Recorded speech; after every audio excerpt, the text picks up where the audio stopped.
The list of terror attacks in Russia blamed on Chechen rebels is long. Among the most deadly, a 1999 series of bombs at apartment blocks across Russia that killed nearly 300 people. That triggered a brutal campaign by then Prime Minister Vladimir Putin to crack down on Chechen separatists. Then the 2002 theater attack. Chechen separatists held more than 700 people hostage inside a Moscow theater. Russian forces stormed the building after pumping gas into the ventilation system, killing all 39 of the attackers and more than 120 theatergoers. There was the 2004 Beslan school attack.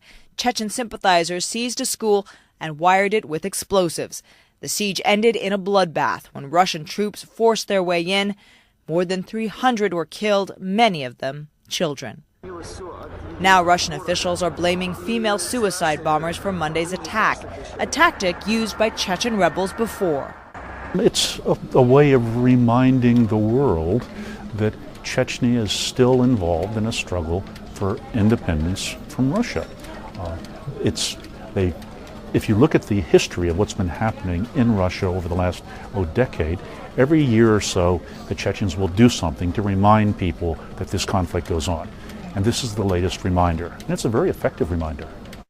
Separatists in the predominantly Muslim region of Chechnya have been fighting for independence from Russia since 1991. Human rights groups estimate that more than 70,000 have died in the conflict.